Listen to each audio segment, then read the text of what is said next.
Good morning, everybody. What's going on? Welcome back to Movie Mornings. I am your host, Martino, and today we are talking about Punch Drunk Love. We are still on our journey to Licorice Pizza. We're doing all the Paul Thomas Anderson films leading up to that, and then Licorice Pizza. Of course, we will be doing that. We're also pairing this with a couple of behind videos that Paul Thomas Anderson directed. Today, we're going to be talking about Now I'm in It in Man from the Magazine. I'm super stoked to get into this. It's not just me here today. You guys know it. It's this guy, the maestro, Mr. Jose Espinel. Jose, how's it going?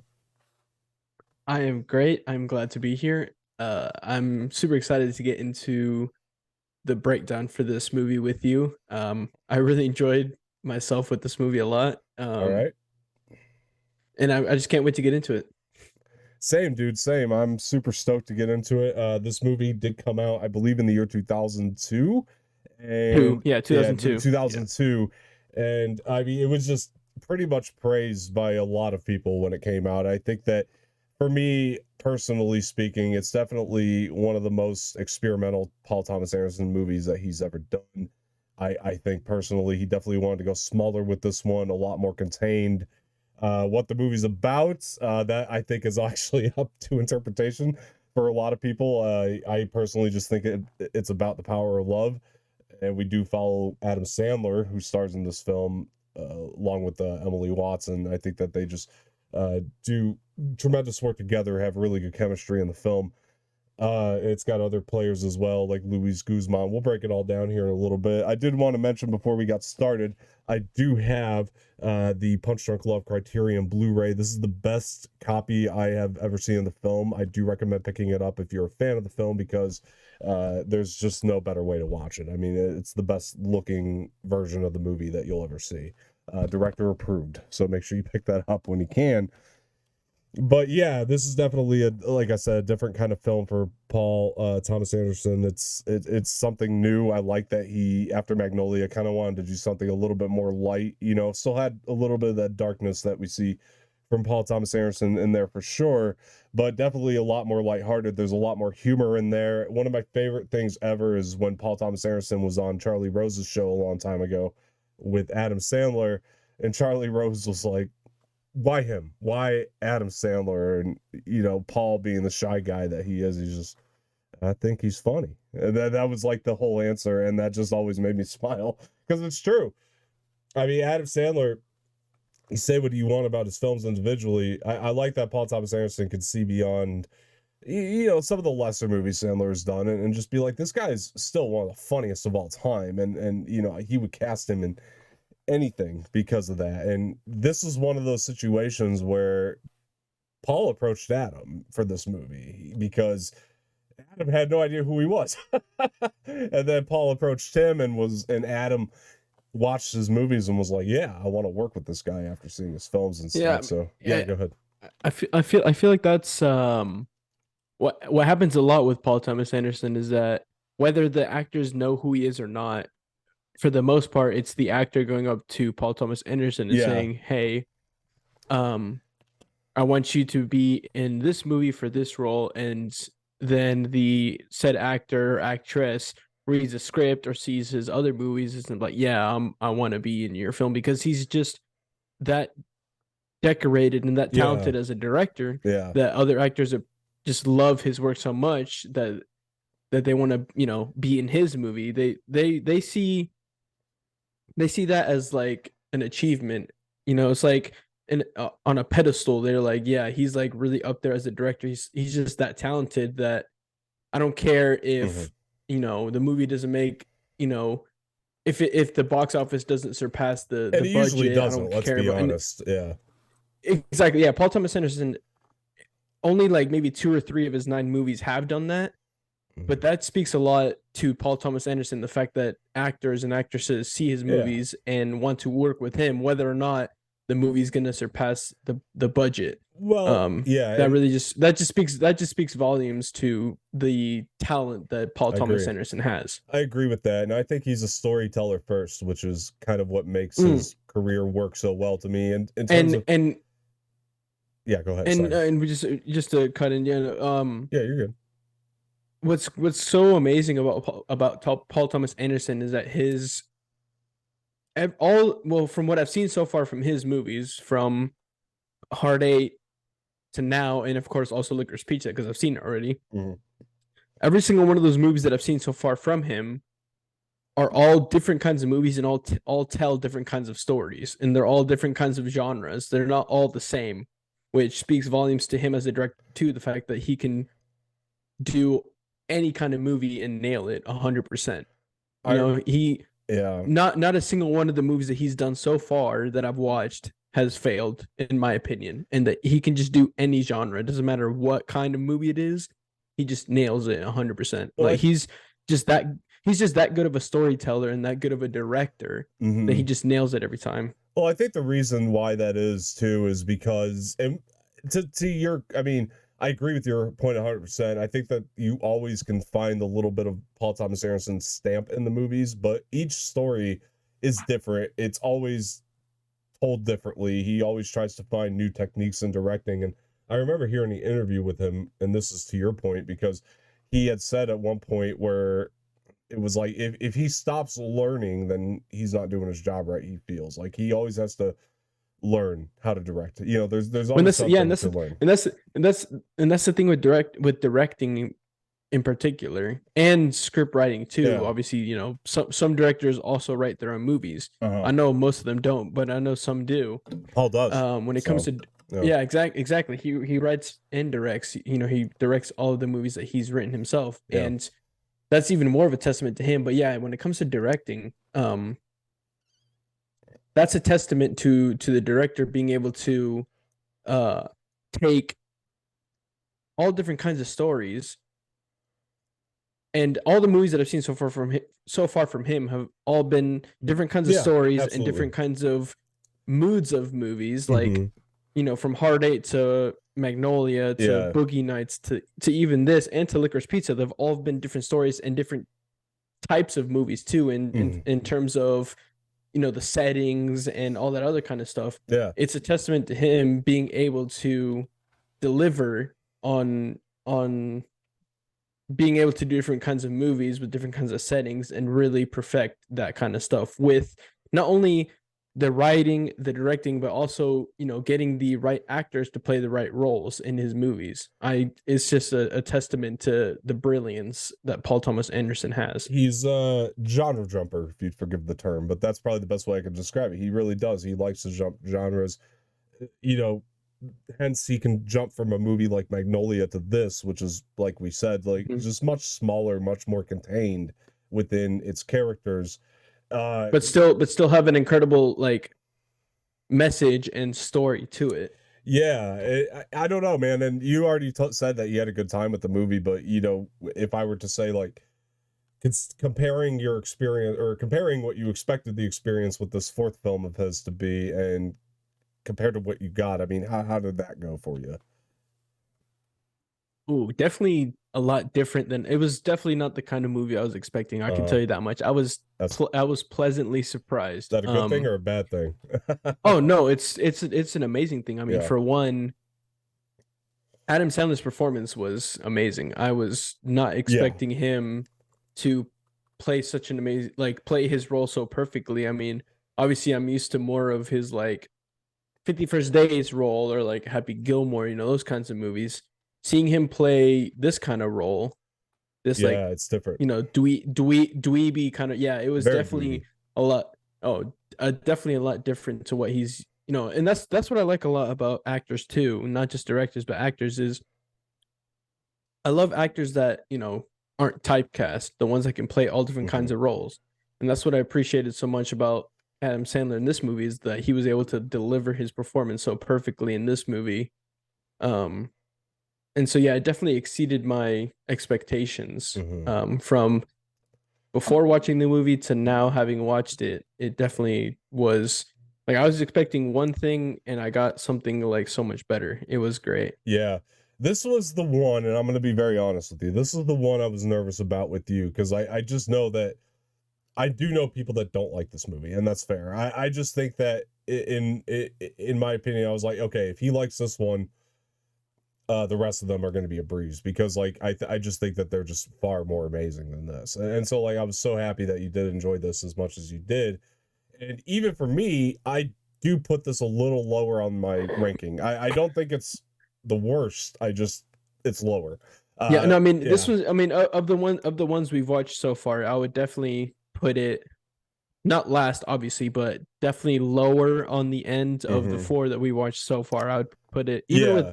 even with Licorice Pizza. I know we haven't watched it or reviewed it on this channel, but even with Licorice Pizza, I definitely would Yeah, I do too. I can tell you already. I'd put Yeah. it on the I'd put it on the lower end for sure, I just from the movies that I've watched already yeah, from him. and that's not to say it's a bad movie. It's not. Oh no, I mean, Yeah. and I mean it's one of the lowers of, and it's an amazing movie. It's just the lower of Yeah. all these amazing movies. Like, it's not to say that this movie was garbage or anything like that. No, it was amazing. It's just comparing it to all the other No, no, movies. no, no. Yeah. Obviously, yeah, it's just Paul Thomas Anderson he just keeps upping himself. You know Yeah. what I mean? And Sometimes he that's just goes a for stuff, testament. and sometimes it doesn't always pay off, but I always respect that he's going for it. You know what I mean? Like he's really That's trying what to I mean. go It's for it. like, Yeah. and this is just a testament to him being Yeah. able to do different genres and different styles and still even perfect every single movie that Right. he's done. Right. Because like, you can't really compare this one to say Licorice Pizza or Boogie Nights or Hard Eight. Like, you can't really compare because these are all literally different genres of movies and different Yeah. styles. Well, I even know at the So, time, I think so that this is the one that he was most nervous about doing, and I could understand it because he is. I can definitely understand that because Yeah. even then, like Hard Eight, Boogie Nights, um, even Magnolia, like you can tell, like those were kind of The Paul messages Thomas in those are a Anderson. little bit more clear cut, and this he was really trying to Yeah, like go out of his yeah, way, he experiment. was exactly, yeah. Like, and with Hard Eight and Magnolia and Boogie Nights, like you can tell they were very Paul Thomas Anderson. Whereas with this one, he was really trying Yeah. to go out of the box and do something different. And Yeah. um, even then, it was still he nailed it. I Yeah. absolutely loved it. You know what I love about it? We will get to this, and There Will Be Blood. But when you watch There Will Be Blood, you could see he took some of the things he learned from this and incorporates it into There Will Be Blood. Even though that movie's on a much bigger scale than this, it's probably the biggest scale movie he's done. Is There Will Be Blood? I would say that you could see why he did this. You've really been hyping that movie up. I'm not gonna lie. It is. I don't know, man. I don't. I'm hesitant to put that at my number one. It's worth another watch, but I will. I'll get back to you on that. But it's high up there. I know that much. For me, I really just adore the hell out of that movie. I think it is unbelievable work. But And this, from what I read from audiences and critics, it's one of his highest rated too. yeah, So Punch Drunk Love Walk, So There Will Be Blood can run though. I mean, I'm not kidding. I mean, when you really look at the shot styles that he took, and something else I heard him mention once, and I think he'll probably agree with this. I'm not sure. You can give your take. Is that he did want the camera style to be a little bit more documentary esque, not entirely like a documentary, but documentary esque. It's a little bit more. The lenses I aren't was gonna as say highfalutin that he's using here. You know. I can definitely tell that compared to his three previous ones, Hard Eight, Boogie Nights, and Magnolia, compared to Yeah. this one is definitely more documentary style, whereas the other ones were more cinematic. Hmm. But I'm glad that he decided to take that risk and do that because it was something that I definitely enjoyed seeing because it's something different he's never done before, Yeah. compared to his other three movies. It was something different, something out of the box that he's never done before. And I'm glad that he took that risk because it really paid off, especially for this kind of movie. Like, if you take the documentary style and try to incorporate that to Boogie Nights, Hard Eight, Magnolia, it wouldn't have worked. Uh-huh. But for this kind of movie, the story and the Yeah. message and just the style of the movie, it definitely worked better. Yeah, he shot it the way that it was meant to be shot. And when you look at the character of Sandler too, speaking of just things being meant to be, you look at the character of Sandler. I know people will watch this and go, "Well, this fucking guy," and get annoyed by him, and that's fair. But I think at the same time, everything Sandler's doing in this movie is exactly the way that character was supposed to be portrayed. You can Right. criticize the character in terms of like how it hit you personally, but I think that everything he was wanting to do with the character was the way it was meant to be. One of those things, and I'm going to talk about my issues here because I do have problems with this movie. It's not perfect in my opinion, but I do think like one of my issues was the phone scene when he's running with the phone. Now, I know that this character is a buffoon. I get it. That part to me just felt like it was a little over the line. Like maybe it was a little too self-indulgent on the part of Paul Thomas Anderson. Like I know that that joke was funny to him running with the phone. I just felt it was a little too self-indulgent. It was one of the things that just does not work for me.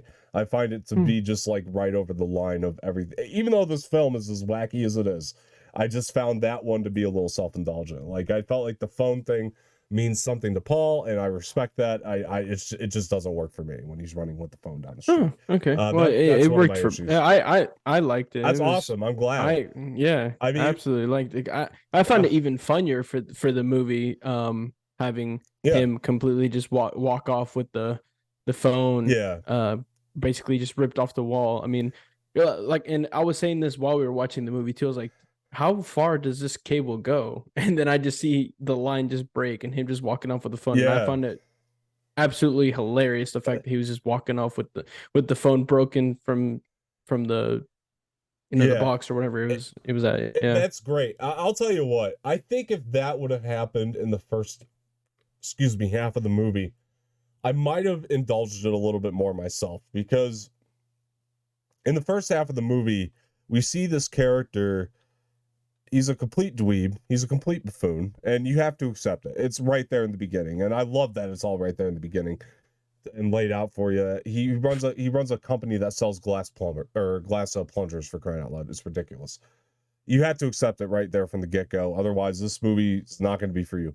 And I love that it's all just thrown out right there for you. And it's like he's not pulling any punches. He's like, this is the character. This is who you're following throughout the movie. But he has sexual relations with Emily Watson's character. And then after that, it's like it even says it at the end about how he has like the power of love on his side, which I really believe is the meaning of the movie, is the power of love, and that's why like all of a sudden he just becomes this like total fucking badass with the action sequence, which remind me to get back to that in a minute because I have stuff to say about the Right. action sequence.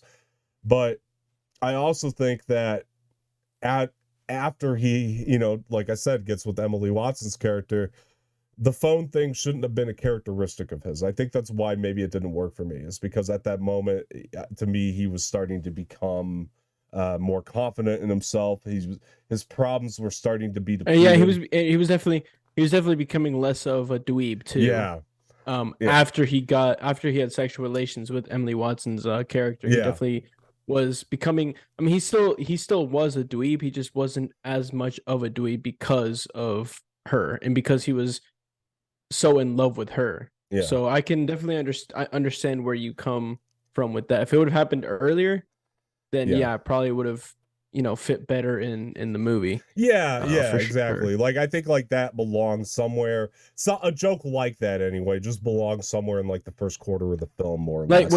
when he was like one of the, maybe not the first time, but later on when he was really pissed at them, if it would have happened maybe in like the second or third call, if he would have the phone then and was Yeah. walking off with it, then it probably would have fit better. Yeah. And I that's can just me. definitely That's see just that. my take. I just But feel that the way. Yeah. but the other then you could counter argue that too by saying that he was so Hmm. in love and defensive about his That he was love just trying to hurry. that Yeah, yeah. he was I in can see such a it. hurry that he just didn't notice and he just ripped the phone Yeah. from its where it was at. So I mean, I guess that's really the counter Yeah. argument to that statement, yeah. Yeah, Which is where I I can could see see your why it take. fits there, yeah. Yeah, Yeah. no, I understand it. It's when it plays it doesn't work. Does that make sense? It's like that for some What reason. my one issue with this movie, Go ahead. it really, and I pointed this out whenever we were watching it too, was Yeah. when he was in the groceries and he was walking that first time, it didn't look like he was walking at all. It just looked Yeah, like he yeah, was that was another levitating. one I was going to bring Yeah. up too. I don't know Yeah. what that choice was supposed to mean. Every time I've watched this movie, it never made sense to me, that shot choice or the way that he chose to do that. Yeah. Also actually too, when he beat up those, well, I guess he beat up three of the four blonde dudes. when he went back to the car, it almost looked like he came back from like a dream or something. I don't understand what happened there either, Mm. because it looked like he just levitated I back know what into you're the talking car about. See, to somehow. me, Yeah. I like that because to me, that was one of the ones I did personally like because I think that that's him kind of just like in his like blackout mode. So I kind of enjoy that shot choice. Like that's just him. He's gone, man. He's all he's thinking about is like what he has to do to get her safe in that moment. So to me, that like Mm. days is Okay. I No. like Yeah. that Okay. personally, but that was Okay. my take. Okay. The other one that No, you I see, that makes me yeah. appreciate that even more now. Oh, okay. Actually, yeah, for sure. Yeah, like Yeah. No. it's Yeah. fine. It's fine if it doesn't play for you in the moment. Like I said, there's a lot of really unique shot choices. Yeah, like the one you mentioned, I didn't like the phone thing. The one thing that I also don't like in this movie, and I'm sorry, Paul Thomas Anderson, I think you are a master at choosing music for your movies, and I love the score. By the way, whoever did the score, it is so incredibly unique, and it keeps you in the anxiety, and I love all that. The "He Needs Me" song had to go.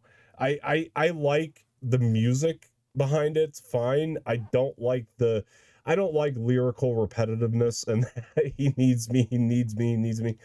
I get what he was trying to go for with the song. I thought that there were better song choices that he could have done. And that is because he is such a master at picking music for his movies typically. And that was one that I just felt like I was like, I don't know.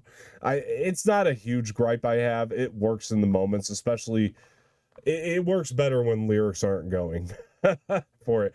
By the way, who did the score for this movie? Because I forgot to look that up prior to doing the show here.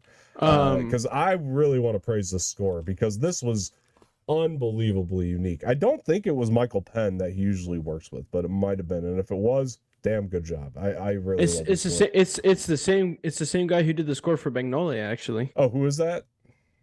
John Brion. Yeah, see, also what I love about that is like he's also going for something different with the score. Like he's looking at this movie and he's like, yeah, this is something unique, and he's even like taking it upon himself to do something different with the music here too, as much as Paul is with the film, and I think that matches together very, very well.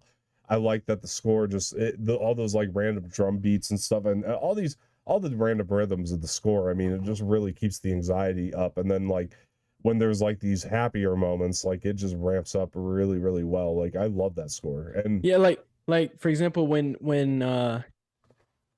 Adam Sandler's character and Emily Watson's character, when they were leaving the restaurant and they were playing that more like upbeat kind of yeah, romantic type music, that's yeah, like awesome. it fit very well. And I liked how when Adam Sandler's character was playing one of the first times he was playing the piano, he played those like 4 or 5 keys, Yeah.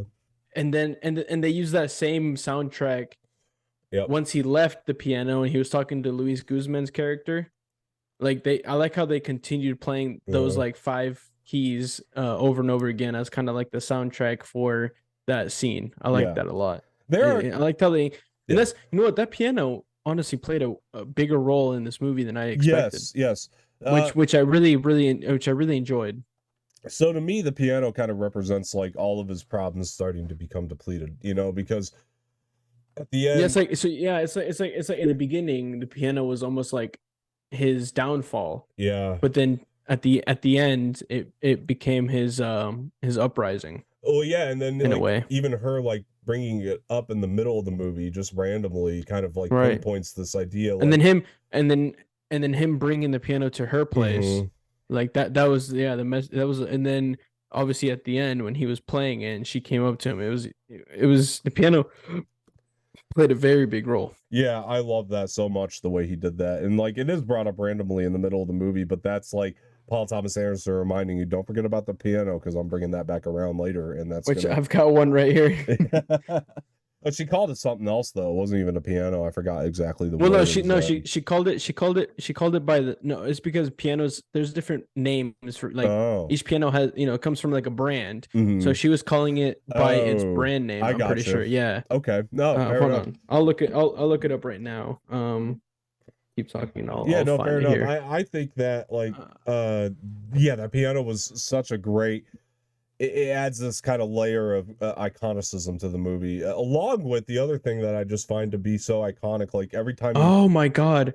I just looked it up. What does the piano mean in Punch Drunk Love? yeah, It says what's that it says that it's a symbol for his desire to reconnect with life in a way that has music in it. Yeah, well, I like that. Holy I like that a lot. That's oh, pretty wow. cool. Yeah, that's pretty powerful stuff, man. I really like that. I could also say like another piece of like iconicism, like immediately to me anyway, is the blue suit. Every time I think about this movie, I'm gonna think about that damn blue suit, and I love it as a Honestly, decision. when I go to sleep tonight, that's all I'm gonna think about is this damn blue suit. Yeah, dude, I think that that is such a smart choice to like add that as just this like extra layer of like something that you'll always remember about this movie, and it just really works for me that decision. Even though he wears it every fucking day in this thing, I really love that decision personally. Luis Guzman, by the way, I don't love in everything he's in, but perfectly cast in this movie. I really think so. I think that I mean, another good example of a perfect cast for him is Ant-Man. he wasn't in that, I was really he? liked him. Well, in the second one. Is he? Yeah, he's in the second one. Who's he in the Remember second when they one? shrunk when they shrunk the he was driving with the Wasp, I believe, and they shrunk the truck that they were driving in. I remember Michael I'm pretty Pena sure in that that's truck. Hold on. oh, it's Michael Pena, not Yeah. Luis Guzman. I'm dumb. My bad. I remember Michael Pena in those movies in that Never moment. But mind. I'm yeah, dumb. yeah, no, Luis Guzman here though, perfect casting. I thought he did a really fantastic Was it? job. He was kind of Oh, shit. Wednesday. yeah, I ended up liking him a lot more than I thought I was going to on Wednesday. I'll give him that. But I don't love him as like a Gomez Adam, like he wouldn't have been my first choice, but he did a serviceable job in He I there. mean But he fits the description of the father of Wednesday yeah, yeah. from like No, like I the older said, by the versions at time it was least. over, it was he did a very serviceable job for the character. I do like him in a lot of things though. This is one of them. I thought that like his sort of off play with Sandler was perfect. He's clearly just annoyed by this man. But he likes him. He must like him enough Honestly, to one of my favorite scenes between Sandler and Sandler's character and Guzman's character is when they went to the store to buy literally every single pudding in yeah, the it's awesome. 99-cent store. It was hilarious. It's awesome. Absolutely. Honestly, their characters together like is it's just incredible chemistry. Like every single scene that they're in together was incredible. Yeah, that dance sequence too was just hysterical because Luis Oh yeah, Guzman's when he sitting was in the there, store, yeah. he's just trying to shop for him, and then here he is dancing behind him, and just he's not even paying him any mind at that point. It just cracks me up that sort of dynamic that they set up in this movie. There's a lot of really good laughs in the movie. I love when he's talking about the durability of the plungers, and he just like breaks one against the desk. It cracks me up.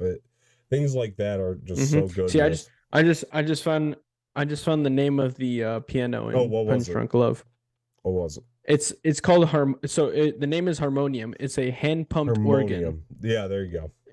It's a type of piano used in South Asia. All right. Um, Yeah, it's yeah, it basically means it's a symbol of love. So that makes a lot of sense, that's crazy. Yeah. especially for this kind of movie. You see, that's another thing from Paul Thomas Anderson. He picked the perfect type of piano for this movie. Mm-hmm. And that's what I Yeah. love. That's just He, smart from he does PTA. his attention to detail and things. It's astounding. I think each time. I mean, we were picking out things from I mean, yeah, Magnolia look, I that mean, were yeah, look. just I was incredible. gonna say Magnolia with the Bible Right. verse about the plague with the frogs. I mean, Yeah. yeah, it's just his attention to every single detail in all of his movies is just incredible. He's a smart individual. That's for sure. Mm. I really am impressed each time. I aspire to be the next PTA.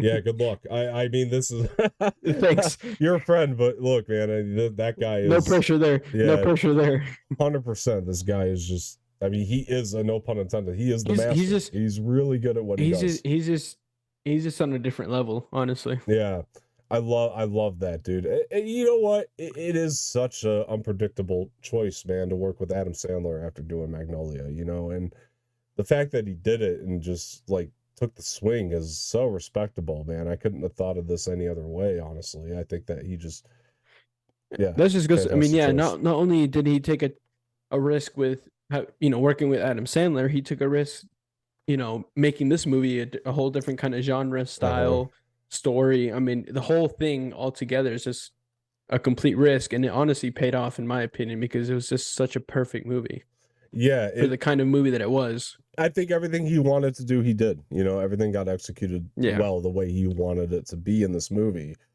And I love that. I really do. I might have my minor nitpicks about it, but like I said, just everything he wanted to do, he did. I mean, that's hard. I don't know. For some reason, that's more difficult than people might think with filmmakers to do, but he does it, and it's so brilliant the way that he does it. And the more I think about it, it's like the more I just love it. The more I love the movie. The other thing I wanted to point out, and I was gonna yeah, say, go ahead. you know that nitpick that I had about the fact that when he was walking, it looked like he was levitating. Yeah, yeah, I was just thinking, and Paul Thomas Anderson, I don't know if this is what you meant by it, but I'm thinking maybe the reason why he made it seem like Adam Sandler was floating and not walking is because he was so zoned out that it almost felt like he was just floating by the aisle perhaps. I when mean, that when could he be was it. walking. That could be it. That's a good way to look at it. Because It's he was just he's so focused on the frequent flyer miles on the tags that he was just zoned out, and he was kind of it just felt like he was just floating by the aisles and not actually just walking. yeah, for And sure. then in that next scene when you see him actually walking, he was like out of that zone. He was just not zoned out anymore. He was actually there. For sure. Yeah, no, that's a good way to look at it. Yeah, like I said, didn't work for me in the moment, but it's a good way to look at it for sure. Yeah, I enjoyed this movie quite a bit, dude. Oh, that was the other thing I was going to point out though was the action sequence. I don't think we've seen, Paul attempt action. I thought he did pretty well, like even for that little small sequence we got of it where Sandler was beating up the guys. I just thought it was shot so incredibly well Oh that it yeah, just and I did not expect him to right. do that too. Knowing his character from the beginning until that point, I did not expect his character to do that at all, and it really surprised me. But it was incredibly shot. Yeah, you really have to stick out with this movie till the third act. I mean, you really do. It's not going to work for you if you don't. If you get about midway through it and you're like, yeah, this isn't for me, just stick with it. Stick with it till the third act. Let it wrap up, and I think you'll find something pretty cool out of it. For me, it's like that ending, especially, dude, when the score starts to ramp up, man, it's so happy. The ending gives me a really happy feeling. Like I found myself more invested in the love story by the end of it than I thought I was gonna be when you start the movie, if that makes sense. Like by the time you're done with the love story, it's Yeah, like, really, yeah, really, it's beautiful. it really it really makes you feel for his character too. Everything that he's been through, from beginning until that point. Um, Hmm. because I mean, I can't say that that I've been in that same situation, Yeah, but I can assume that, a lot of people have. yeah, And for those people, um, that if they have watched this movie, they can relate, yeah, and hopefully they can watch this movie and see this as a message is like you're not alone and you can always find a way out of it. yeah, Love is ultimately the strongest fuel for your problems. I mean, as long as you find, yeah, okay, cool. You may have to owe some people $500, but ultimately, if you find the love of your life, honestly, hmm, even for look for him, this guy who doesn't make any money. I mean, he ultimately found the love of his life, and those $500 really just went over his head because yeah, it doesn't really because love is yeah. as this movie says, love is the ultimate power and the ultimate honestly. And what I take from this movie is that love is the ultimate currency. I agree. It's bigger I than like money. that. It's bigger than any currency in the world. I like that a lot, actually. I like that message because, like, yeah, a lot of the times, I mean, sometimes Paul Thomas Anderson's messages could be extremely dark, and this is another reason And the this movies just here you hit go. different. Look, people say money buys happiness. I say that's bullshit. Right. Love buys Love buys happiness. happiness. That's right. Yeah. Love. Exactly. There you Yeah. go. Yeah. No, 100%. I think that is the message of the movie, and it really works for me. And that's, I think, at the end of the day, like, all my problems with the movie aside, it Because works. money can help with happiness. Yes, Yeah. obviously. I mean, let's not deny money. I mean, yeah, money can help with happiness, but it ultimately doesn't buy your happiness for life. Love does. Yeah. Because if you have money and you're alone, then you're not truly happy. But if you have I would rather be poor and have the love of my life than be rich and have no love at all. Yeah.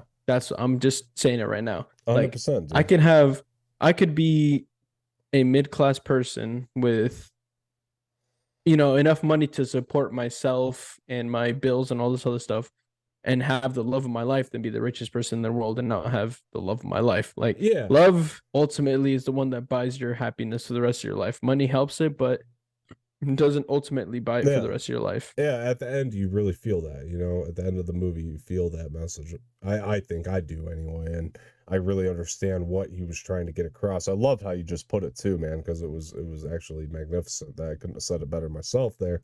Another person we got to talk about in this movie, man, is the late great Philip Seymour Hoffman back again, and Paul Thomas Anderson, who just always manages to elevate the material, man. I swear this guy is awesome.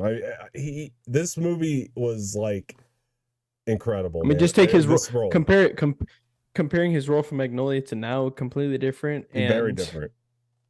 I just that's another thing. He's one of those actors too that was not typecast at all, and he just could play any role, Yeah, honestly. yeah, And he was great. He was great in this. So I absolutely, for the little bit of time that he was in it, he absolutely killed his role. He yeah. absolutely killed it. As soon as like they switch over to his scenes, it's like, oh, the movie just got that much better, and that's honestly Mm-hmm. because he just performs the hell out of it. I don't know how to explain it. He is honestly, truly, just one of the greats, man. I swear. Wish he was still with I us. know, man. Honestly, It's incredible the work that he always has done in Paul Thomas Anderson movies is insane.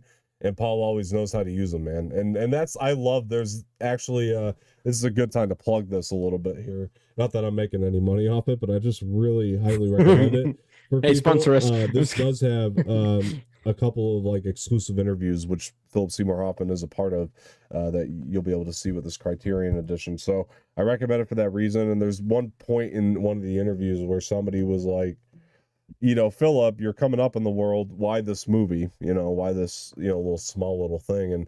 And he was just like, I'll follow Paul Thomas Anderson anywhere he goes. He's like, I just trust it. He's like, he asked me to do it. I'm there. And I love that, man. I love that they continued to have that working relationship throughout, because they really do just, those are two people that get each other, I think. I think that I can't believe. Wow, Mitch, wait, is this? I was just trying to see. Sorry, I was just trying to see what his last movie was. was it The Master? He wasn't in Mission Impossible Fallout, was he? Did it say he He was? was. Oh my god. Was he? I That mean, might have he's in been the it. cast. He's in the cast. I don't know if he I kind of do remember him in actually that what. now. Yeah. When did he die? Oh no, he died in 2014. Unless they CGI'd him in there. Huh. Maybe he shot a couple His things last. for it. I was gonna say because technically his last acting movie was because he died in 2014. It was Hunger Games: Mockingjay Part One. That's right. That's right. That was in 2014 because he also was in Mockingjay Part Two, I forgot. obviously. I always forget Um, he's in those. He's so great in those too. He's such a good oh part yeah, in those. he's phenomenal in those. Yeah, Yeah, he's so good in those movies. I always forget. yeah. It Uh, looks like Fallout was his last, I guess technically movie that they yeah. used him in. Well, he must have But shot a couple scenes at least, probably. I was gonna I say don't know. I was gonna say that's technically his last acting movie. Fuck, Then I love that movie. I don't Fallout. remember him in there. I love the hell out of Oh, that. Fallout? Yeah, It's so I good. don't remember him in that either. Yeah, it was like my second favorite movie that year when it came out. And I don't remember him in there at all. Yeah, dude. But like I said, man, when he brings that comment, the part where the exchange between him and Adam on the phone at that. I mean, yeah, it's hysterical, but also intense at the same time. I just really loved how that was balanced so extremely well, and just brought a whole new layer to the movie for sure. Yeah, dude. Punch Drunk Love, I guys. loved honestly I was Go gonna ahead. say Go my ahead. favorite scene between Philip Seymour Hoffman and Adam Sandler's character. My favorite scene between them was when he was calling the sex line for the last time and he was put to the supervisor and they had Right. that conversation on the That's what phone I where they was. were just Yeah. cussing each other out. That was honestly my favorite scene between them Yeah. two. What world were you in a Even second ago? Because that was exactly what I just said. Oh shit. Um, You're fine. I mean, you can second it. oh, you know, fucking no. My favorite scene was whenever they saw each other face to face. That was my favorite scene. That was a good scene You know too, what's so though. funny? You know what's so funny about that scene is Yeah. you could tell that like you could see that they were like leaning back and forth slowly. Uh-huh. Like it was so funny because Philip Seymour Hoffman would like lean backwards slowly, and Adam Sandler would lean forward, and then Adam Sandler would lean backwards Yeah. slowly, and then he was. It was so funny. I loved it so much. And then when um Philip Seymour Hoffman when he was walking out with his fucking the cape in front of him, and I can't remember what he said to Adam Sandler's character, but then Adam Sandler was like, I that scene whenever he was like about to walk out, and then Philip Seymour Hoffman's character says something to him, like that part was so funny to me Oh, it's too. great, I dude. Yeah, it's yeah. Where just he was it's like, so funny. gosh, what did he say? He That's said, what "You I'm trying come to back in remember. I here can't again, I'll remember. fucking kill you." And then Oh, Sandler's he's like, like, "Didn't I I warned warn you, you?" something like Yeah, that. Yeah, that part's that's so that. funny. Oh, and then Adam Sandler's character, he had the phone in his hand. He just fucking slammed it on the chest of that dude that was Yeah. working at the front desk. That shit was so funny. Oh Yeah. yeah, for sure. I love that. There's so many good moments like that in this movie, dude. I also love. Oh, Yeah, go ahead. I forgot. You wanted me to comment on the score for the movie. Yes, yes. Um, What was your thoughts on it? I already kind of touched on it, but go ahead. Yeah. it was definitely unique, something he definitely has never done before in the movies that we've seen previously. But that's what I like so much about him is that every single movie, just like his storyline and messages and stuff, is always different Um. for every movie that he does. And I like how he is able to get someone to make a score Mm-hmm. that fits the movie that he's gonna do. Mm-hmm. So the person that he got to do the score for this fit perfectly for this movie. Same thing with Magnolia and Hard Eight and Boogie Nights. Like he always is able to find the person that will make the perfect score for the movie that he wants to do. I agree. And that's the same case for this movie here. And I absolutely enjoyed the especially the piano because obviously there's a lot of piano in the score, Mm-hmm. and I absolutely loved. I was just sat there a lot of the time. Every single time I heard the piano in the score, I was just sat there with my eyes Mm-hmm. closed, kind of just enjoying It's a the good the score. piano and the score, and just yeah, it's a great score for a movie for a movie on such a smaller scale compared to the other movies had done previously. The score definitely helped a lot, and it I was loved just it. so Yeah. beautiful. No, I definitely Yeah. loved it. I think that this is I like when scores are unique like this. I think like, Ludwig Göransson's one of those guys that does very unique scores like this and just constantly experiments. And yeah, same here, dude. It was so freaking phenomenal. I loved everything about it. Yeah, the other thing I wanted to bring up too was a lot of the transitional shots too, where he would do all these like really trippy colors and stuff. I just thought that I think that aesthetic is just so defining to the movie of those like really trippy colors that he brings into the transitional shots sometimes. I think that works really, really well. So loved the crap out of that too. I also really love that. So yeah, guys, this is a really, really good movie. If you guys haven't seen it, I do recommend it. It's definitely like we said, it's up the more experimental alley of Paul's for sure. But I definitely really still love it. I have a huge love for it. All right, so the tough part becomes grading it, and then even more difficult is ranking it. So we got to get to Oh. that now. But yeah, guys, check it out Well, for sure. I think grading it is definitely not as Yeah, hard not as as hard. ranking it. I'm gonna go ahead and say must watch. That's where I put this. Just solid must watch. Where you got? I definitely, I think in my opinion, it definitely depends on whether you're sober or not.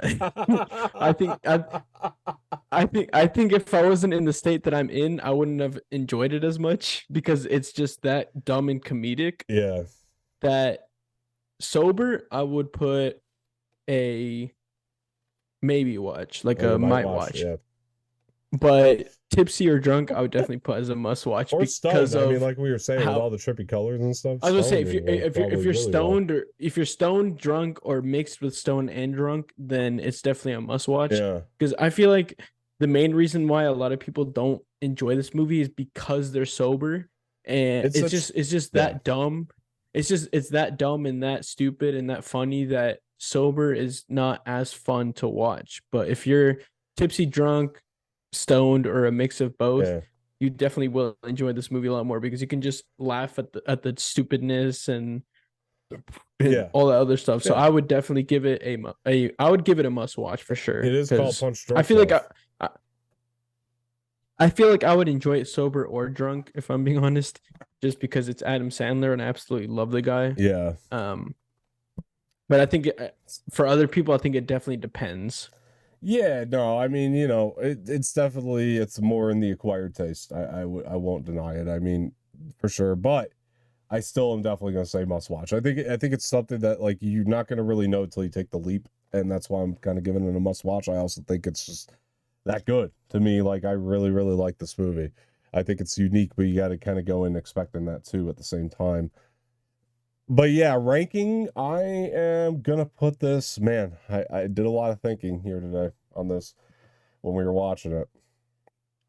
But yeah, I think I'm gonna put this at my number three spot right now. I'm gonna say my favorite is still Magnolia at this point. My number two, we're looking at Boogie Nights, and then my number three is Punch Drunk. Then I put Hard Eight at the bottom, and that's not again a slight at Hard Eight. Still a great movie, but that's where I'm at. So, how about you? Again, same as you, Magnolia at first. Of course, of the four that we watched, that's definitely been my favorite. I mean, it's great. Magnolia first. Um, I can't even remember what my ranking was Well, last you had it video. at Magnolia, Hard Eight, and then Boogie Nights at the bottom. So, Okay, I'd put Magnolia, Hard Eight, then this one, and then Boogie Nights. okay, Boogie Nights still is your bottom. All right, fair enough. Look, guys, yeah, so that is Punch Drunk Love. That's the discussion on that. Again, check it out if you can. This is the best viewing option is the criterion, but if you can't do that, then rent it or something. Do not condone piracy. But look, we are going to move on to our Haim videos here today, and the first one we have is Now I'm in It. This song in general is a really, I think, incredibly catchy tune. I think it's an awesome song. I think it's an empowering song in a lot of ways. And I think Paul really just directs the hell out of this music video. What I really loved about this video is, it's got that message of the now I'm in it, and I've been trying, or yeah, now I'm in it. I've been trying to find my way out for a minute. That message is really portrayed in the video because you see Danielle kind of working in the coffee shop, just doing like her daily job. And, in this depression, I really like that choice of that. And, that's, what she's in. Now I'm in it. And so there's that sort of aspect to it. But then you crawl into this thing of, there's this moment at the bridge where like the video just kind of becomes foggy. And then you have Esty, I think, first wiping Danielle's tears to kind of go into this thing of like, getting her out of it, right? Her trying to find her way back. Well, her sister is helping her find her way back. I loved how empowering that was and how great the direction was there. And then at the end, you get this really empowering sort of like march down the street as they're going to the bar, and then everything's okay. And the final chorus of the song is even more positive when it hits. Like it has a more positive, more uplifting feel when it hits there at the end, which I really also love. And the double lyrics, like between, I believe it's Alana doing the background lyrics there. So it's really fantastic stuff. I really love this video. It's another Paul Thomas Anderson. Gosh, he just directs Chaim so well. I love that for these two, or the pairing of Chaim and him.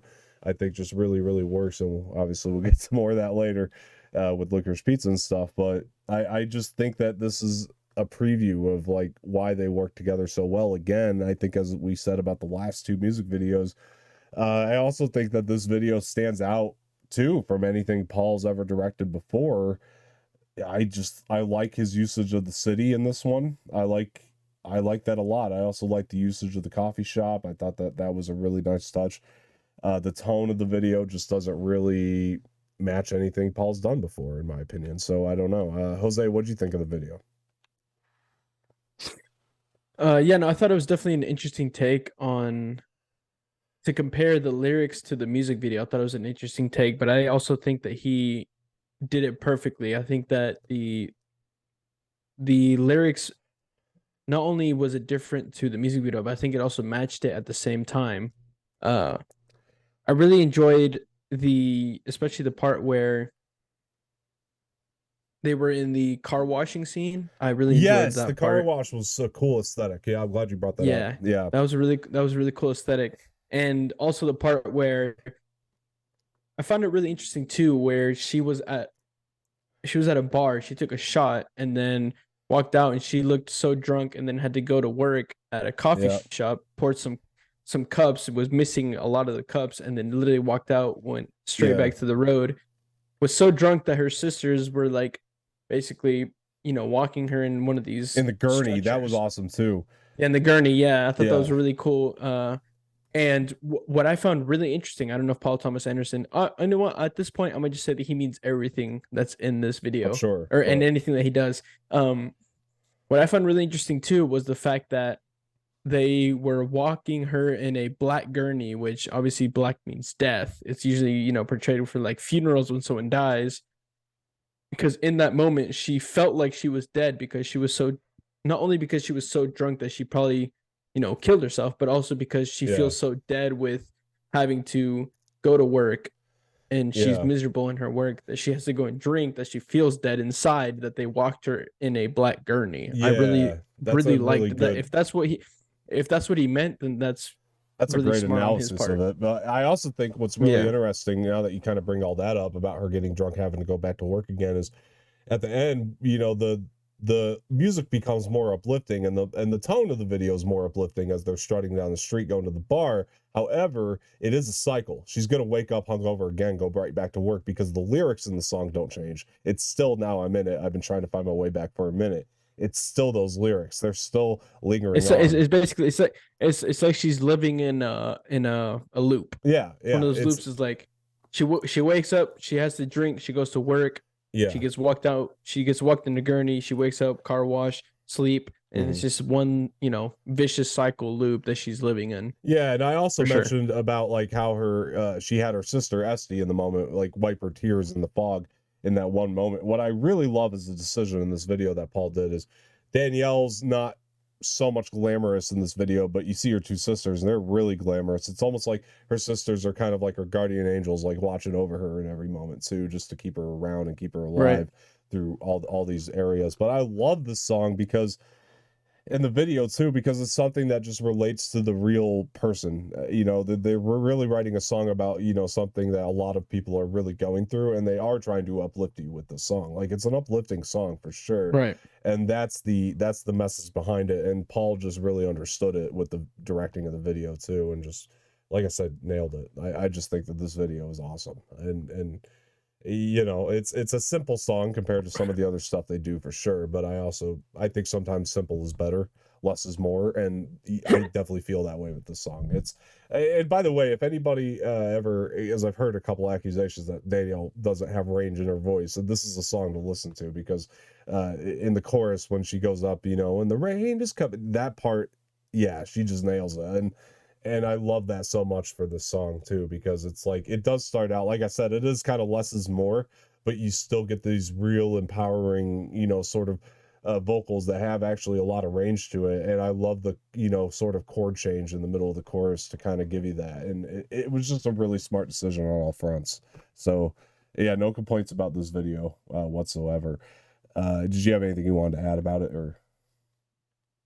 Um, no, just honestly that Paul Thomas Anderson and the Hyam sisters is just Yeah, that combo for music videos is just the best. I mean, he match just made in heaven. you can tell that as I say, you can tell that he understands them so well. Even before Licorice Pizza with the Yeah, movie, you could tell that he just understands them and connects with them so well. It's like you said, they're a match made in heaven. yeah, Uh, he just needs to direct their music videos from now on because he just yeah. understands them so well. I also noticed really cool the last thing I wanted to add because we were kind of talking about the documentary style of Punch Drunk Love a little bit and like it was documentary esque. I wanted to point out the lenses he used for this video because they were clearly not as highfalutin. He did want to go a little bit more down low with these lenses. I felt like and not in a bad way. I mean the video looks gorgeous throughout. It just I like that it just made the experience that much more personalized the way that he shot it. So that was the last thing. All right, so moving on, we are going to also talk about the other video here, Man from the Magazine. This video, to me, as a video, I would absolutely say this is one of the best he's done. It's so unique. What I loved about this video, it's done differently than a lot of other music videos in the sense that Danielle, well, she's working in this, sausage shop, which I found to be a comedic touch, obviously, to due to the message of the song. Even though the message of the song is a lot darker, it's a lot more somber, a lot more depressing in this song for sure. But I also feel like one of the things that was brilliant is he didn't use the actual studio track of her singing the song. He just had her sing on the spot as she was like wrapping the sandwiches and stuff, which is a very unique way to do a video in terms of the audio there. And I like that it just made it that much more personalized to Danielle in this in particular instance. But I also love the lyrics of the song. I mean, the Man for the Magazine, what did you say? Uh, do you make the same faces in bed? I mean, that was an actual reference to Esty, because we all know about Esty's bass face. Well, one of their first interviews, a journalist from a magazine asked if she makes those faces in bed. So you could tell that this is a song they all pitched in writing because they all wanted to throw in their experiences. I love the messages about them walking into guitar shops and having to prove themselves and every time because they are women. I really like these messages here. I think that they're just absolutely powerful as hell. And I love the last line because the chorus always ends with, do you know how it feels? Do you really know how it feels? And then at the end, it's, do you find out the rest of it is, do you really know how it feels? And then the last line of the song is to be the content, which I love that. I was like, damn, it's somber, but it hits. I think that this song is incredibly powerful, as somber as it is. And the video was just so good. I mean, they obviously used this aesthetic for their Women in Music Part 3 album cover in the sausage shop too, which was a really interesting take. But anyway, Jose, what do you got to add to that? I find it interesting that it was just her in this Yeah, song. I thought it was gonna be all three of them. Um, Maybe not necessarily obviously actually singing or whatever, but I just thought that all three would be involved. yeah. And when I'll be right back. I need to go to the bathroom real quick. Okay, We can he's cut gonna this run to out. the restroom. But to his point though, I'll jump right off that really quick because I also think that something that we need to address about what he was saying is yes, I do think that this is unique in the sense that it was just Danielle, which I really like that choice. I'll bring up why here in a second. But the other part of that is the fact that, excuse me, pardon me. So I think that the other part of that is really fascinating is the sense that at the end of the day, it's like this is a song about one woman's experience. Like they're meshing all three of their experience is into one woman's experience. I think Paul really knew to do that with this video to try to just like personalize it. That's why I love about him. He's all about his characters, as we've spoken about through all his films, and he's personalizing it. Something I want to talk about with the lens work here that I really like, or just the way that he shot around it. This has a much more this video much more invokes the 70s, which I really like. I think it fits the song very well, but also I really like that it invokes that because we're getting a little bit of a preview of the way that he shoots Licorice Pizza, for example, which I think Licorice Pizza is shot very much like a 70s film, the type of cinematography he likes to use. One of the other things I like about it just being Danielle here, though, is the fact that I think it's more powerful to just have Danielle there because it is this message of her two sisters are trusting her to pass along these messages that are these experiences that they've all experienced, and they're putting Danielle at the forefront, just saying like, or this is at least how I feel. Paul probably felt is let's put Danielle at the forefront. It'll just feel more powerful to have her say it because it's this level of trust of your other two sisters trusting you with this message and these messages, and plus even though you can hear SC's bass in there a little bit and all that, it's the other part of it is the fact that you do have this sort of, I mean, Danielle's kind of the lead. She's always been kind of the lead of the band. It's just there, and I think that this shows it so much more. And the song is a lot more acoustic and a lot more stripped down. It's not so heavy when it comes to instrumentation and all that. It's a lot more stripped down between the acoustic guitar and the bass guitar, I think. And I love that. I love this video. I thought it was just so uniquely done. I love that the sound design, even just her wrapping up the sandwiches, something as simple as that. It sounds realistic in that moment. You can almost like hear the air in that room quite a bit, which I really love as well. I appreciated that. So yeah, anything else to add there with that? I felt like you were going on something and then you like had it pee or something. I don't know. Yeah, well, I mean, yeah, I heard everything you said. Okay. And I agree 100% with everything you were saying. No, yeah, so as I was saying before I had to go, yeah, I just find it really interesting that it was just was it Daniela? Danielle. Yeah. Yeah, Daniela. The fact that it was just her, I found interesting. Uh, I feel like there was a purpose and reason why it was just her. Maybe she relates more to those lyrics just herself compared to her other sisters. Maybe. Um, maybe it's from a personal experience of hers that she went through that Yeah. neither of her other sisters went through. Yeah. But and also the fact that it was such a short song because I was expecting it to be a lot longer because Yeah, it's like a minute, I mean, yeah, maybe 2 minutes. it was yeah, it was like a 2 minute song. I mean, obviously their other songs are like 3.5 minutes, but their other songs feel a lot longer than this one. This one felt like it was like 45 seconds. I found that pretty interesting. The fact that it's a 2 minute song, yet it feels like it goes by really fast. I feel like there's a purpose to that too. And like you said, I like how there's incorporations of the other sisters in the song, even though they're not actually in it. Right. I find that really intriguing and interesting, Yeah. and really cool at the same time. The fact that they're able to do that, which is really cool. I agree 100%. Yeah, guys, look, that is Man for the Magazine from Hyam. I highly recommend the video and the song. Again, it's another Paul Thomas Anderson masterwork. I like that he makes these short little videos and treats them the same as if he was making a film. That's something I really take away from watching all these music videos of his. He just definitely gives the same attention to detail and everything he does, and I think that's really important, and it's a testament to how great he really is. So I appreciate it so much, and good on the Hyam sisters for continuing to work with them, because he really just understands them probably the best of all the videos I've seen. I mean, the ones he directs are typically my favorites. So yeah, look, guys, that is it. We are gonna get out of here. I want to thank everybody for joining for this Punch Drunk Love discussion. It's been a lot of fun to rewatch the film with Jose and have a discussion about it. I was really curious to see what he was actually going to think of it. So I'm glad to have him here, and it's been a lot of fun. Jose, thank you for joining, my man. And where can people find you? Of course.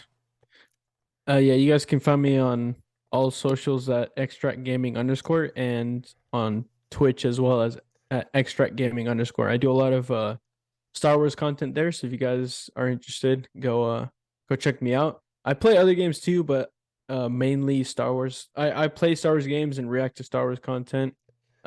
So we have a lot of fun. I want to start doing other stuff too, Star Wars based, like comics or books, like kind of discussing with you guys about Star Wars books and Star Wars comics to kind of get more in depth with Star Wars, because I know I love it a lot, and I know Dom does as well. And so I thought that'd be a really cool concept to do on my streams. Sure.